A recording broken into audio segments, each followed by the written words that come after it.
From the media room at Gillette Stadium, I'm Alex Barth. He is Evan Lazar, the newest contributor to Patriots CLNS. So before we get into welcoming the new Patriot, Evan, I want to welcome you to our coverage this season. Thank you very much. I'm very happy to be here, and not quite as popular as the new Patriot Eric Decker, but very happy to be here nonetheless. A couple more eyes on 81 than on you today at practice. It was the first time we saw Decker after, about a week, right, of speculation. Yes. Will he, won't he sign? And didn't see much today. He stretched. He ran a couple of routes, just individual drills, sat out 7-on-7, sat out 11-on-11s. But it's just encouraging to see him here as a already kind of cloudy Patriots receiver picture. Now we got a whole nother angle to this thing. Absolutely, yeah. It was interesting to see him out there. He ran some routes with Brady, which I thought was interesting. Ran a nice two-way go on a double move that, I think that there's certain things that he's going to be able to do in this offense in the slot that we'll get to in a little bit that I think are going to be really good for this Patriots offense. Whether, he makes a team or not, we're going to have to see that, come down the stretch here. But overall, I think that it's a pretty solid signing, and we'll see what happens. We didn't get to talk to him today, but Chris Hogan spoke a little bit earlier, and he had some good things to say and said that he's happy to have him here, so we'll see what happens. We'll speak about the signing itself first. I'm personally a little surprised it took as long as it did, just given the fact that he worked out, on Monday, and today is Saturday, so that's 3 practice sessions. If they finalize that deal on Monday, that's 3 practice sessions he could have had that he ended up missing. Now, were there issues with the contract? Was there legal stuff going on? Maybe. But no organization knows how important every individual practice is like the Patriots. I am a little surprised it took them as long as it did to get him in the building. Yeah, I wonder if, just him being a veteran and him being around the NFL, not too much really for him to learn in terms of, how to run a 9 or how to run a slant or anything like that. Maybe some schematic things, but that kind of stuff you can kind of tackle in the newsroom, or in the meeting room. Excuse me, we're in the newsroom.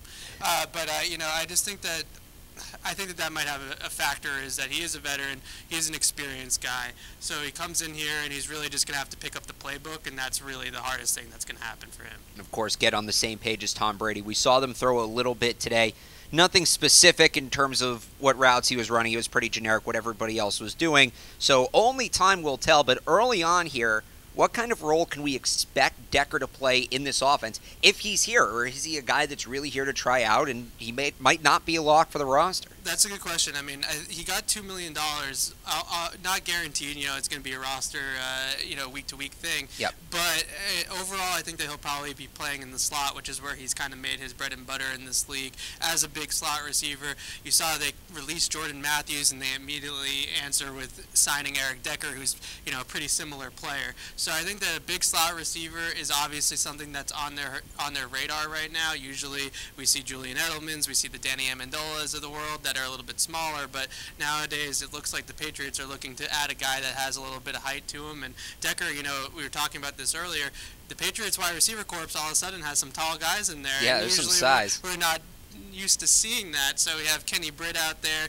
Cordell Patterson, and now Decker, obviously. So a little bit of size to the Patriots receiving corps to go along with Julian Edelman. And bringing in Eric Decker quieted a lot of these conversations, but they're not gone just yet. So my question to you is, are the Patriots done? Kobe Hamilton in for a workout yesterday. We know Dez Bryant is still out there. Haven't heard much on him. Are the Patriots done adding to this already impressive wide receiver core? You don't often see a group with this much quality NFL experience this deep into camp, and they could go deeper if they wanted to, but will they? I think that they're probably done. I mean, maybe there could be a trade if they could acquire a player, like they did with Phillip Dorsett last year. But really, a guy like Dez Bryant is the only one on the market that could actually kind of make waves here after they sign Decker. So, we're getting into the point of camp now, first preseason game on Thursday. It's going to be dicey for somebody to come in here now at this point and really make the roster, unless, like I said, we see a trade like we did with Dorsett. Do you think Decker plays on Thursday real quick? Probably, yeah. We will see. We will have complete coverage of that first preseason game and all things Patriots leading up to the season. Make sure you're following us on Twitter @PatriotsCLNS and check us out online at clnsmedia.com.